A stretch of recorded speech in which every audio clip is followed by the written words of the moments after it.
Menunggu adalah hal yang paling membosankan, dan PSG sudah muak dengan waktu yang terbuang sia-sia ketika berjuang di Liga Champions.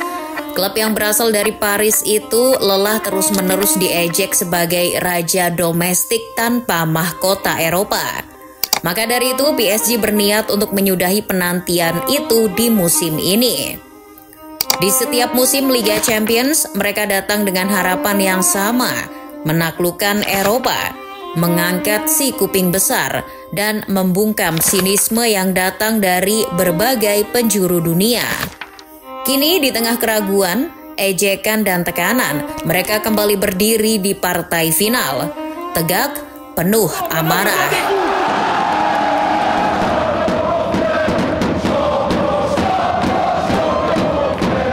Di laga final ini semua terasa beda. Tidak seperti musim-musim sebelumnya, angin segar berhembus kencang ke arah PSG, seakan-akan Dewi Fortuna memang sedang berpihak pada mereka. Bukan bermaksud melebih-lebihkan, namun melalui tanda-tanda ini, aroma gelar juara UCL PSG semakin harum tercium.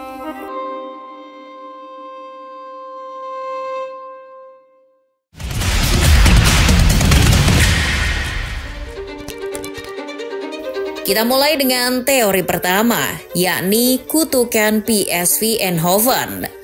Konon katanya setiap tim yang mengalahkan PSV di ajang Liga Champions tak akan keluar sebagai kampiun kompetisi tersebut.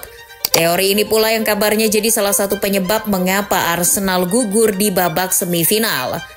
Sebab Arsenal sebelumnya sudah membabat habis PSV dengan skor agregat 9-3 di babak 16 besar. Di sisi lain, PSG tidak berhasil mengalahkan wakil Belanda itu. Ousmane Dembele dan kolega hanya bermain imbang 1-1 di babak liga. Kabarnya hasil itu sudah cukup untuk lolos dari kutukan ini. Lantas, dari mana teori ini lahir? Sejarah teori ini cukup panjang dan sudah memakan beberapa korban. Contohnya seperti Tottenham Hotspur di musim 2018-2019, The Lily-Whites mengalahkan PSV di fase grup. Mereka bahkan sampai ke final, namun akhirnya kalah dari Liverpool. Musim lalu Borussia Dortmund sempat mengalahkan PSV di babak 16 besar dan melangkah ke final. Ujungnya kalah dari Los Blancos. Masih soal teori konspirasi. Kali ini ada teori Munich.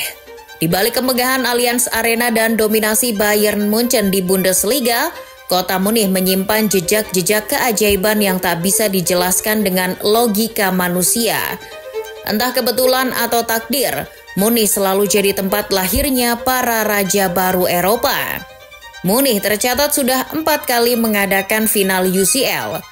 Nah, di keempat final itu selalu ada tim baru yang menjuarai kompetisi. Jika teori ini benar, maka Inter Milan gugur dari kandidat juara karena mereka sudah pernah menjuarai UCL sebanyak 3 kali. Teori ini dimulai dari Nottingham Forest tahun 1979, berlanjut ke Marseille di tahun 1993, dan kemudian diikuti oleh Borussia Dortmund di tahun 1997. Yang terakhir ada Chelsea yang mengangkat trofi Liga Champions untuk pertama kalinya di kota Munich. Dari keempat kisah ini barangkali Chelsea jadi yang paling luar biasa. Soalnya yang dihadapi Chelsea saat itu adalah sang empunya tempat, Bayern Munchen. Bermain di kandangnya sendiri, The Bavarians tampil dengan kepercayaan diri tinggi. Tapi di malam itu, Chelsea yang belum pernah juara UCL sebelumnya justru memutarbalikkan sejarah. Klub asal London itu berhasil menggondol trofi melalui skema adu penalti. Bayangin, yang punya rumah aja kalah loh. Apakah kita akan mengandalkan teori konspirasi saja? Tentu tidak. Mari kita sedikit membahas sepak terjang dari pelatih PSG, Luis Enrique. Jauh sebelum menangani PSG, pelatih asal Spanyol ini sudah lebih dulu berpengalaman dalam membawa tim menembus final Liga Champions. Tim yang merasakan hasil kerja yang memukau itu adalah Barcelona pada musim 2014-2015. Enrique memimpin La Blaugrana melenggang ke final setelah mengalahkan Bayern Munchen dengan skor agregat 5-3 di babak semifinal. Menghadapi Juventus di babak final, Barca yang kala itu masih diperkuat trio MSN pun menang 3-1 dan berhak membawa pulang trofi Liga Champions. Di musim itu, gelar Liga Champions yang diraih Enrique membuat Barcelona mencatatkan sejarah sebagai klub pertama di dunia yang mampu mencatatkan treble sebanyak 2 kali. Nah, situasi di PSG saat ini hampir sama. Kini PSG berada di ambang treble jika Enrique bisa memenangkan final Piala Prancis dan dilanjut final Liga Champions. Lalu ada pertanda yang muncul dari internal tim PSG itu sendiri. Musim ini PSG tidak lagi tampil seperti pesta sirkus penuh bintang. Nama-nama besar seperti Neymar, Lionel Messi, Marco Asensio, Keylor Navas hingga Kylian Mbappe sudah hengkang. Kepergian mereka justru memunculkan sisi lain dari PSG. PSG tak lagi mengandalkan 1 atau 2 pemain untuk menang. Di bawah asuhan Luis Enrique, PSG kini bermain sebagai tim. Semua pemain memiliki peran yang sama. Mereka saling bahu-membahu untuk mencapai tujuan yang sama, yakni menang. Secara permainan, PSG pun semakin cair dan lebih kolektif. Di sisi lain, tak adanya pemain-pemain mega bintang membuat dapur PSG semakin adem ayem. Tidak ada lagi tuh drama dan kontroversi yang tayang di kanal berita tiap minggunya. Tidak ada lagi ego di lapangan. Kalian pasti udah nggak pernah kan lihat pemain PSG saling berebut sepakan penalti? Yang ada hanyalah sekelompok pemain muda haus pembuktian. Tak cuma itu, perubahan identitas PSG yang awalnya glamor menjadi lebih kolektif juga mempengaruhi tekanan publik pada tim. Tanpa nama-nama besar, PSG bukan favorit juara. Mereka juga tak lagi jadi pusat pemberitaan. Dan tak ada yang mengira juga kalau mereka akan melaju sejauh ini.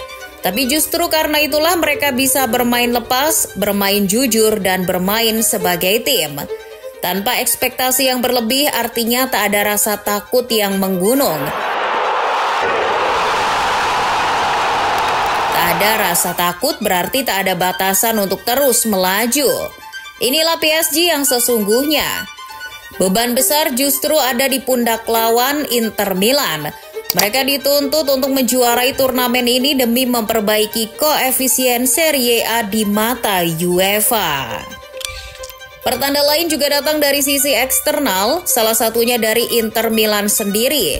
1 minggu sebelum terbang ke Munich, La Beneamata harus melakoni laga hidup dan mati melawan Como, sebab penentuan gelar Serie A akan berlanjut hingga pekan terakhir dan Inter masih berpeluang untuk menjadi juara.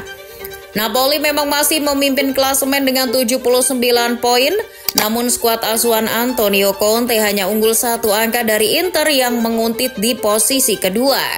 Kedua tim akan memainkan laga penentuan secara bersamaan pada Jumat 24 Mei 2025.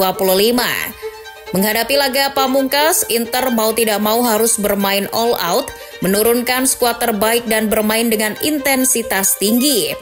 Jelas, itu akan melelahkan. Belum lagi jika ada pemain yang cedera di laga tersebut. Situasi itu akan membuat Simone Inzaghi pusing 7 keliling.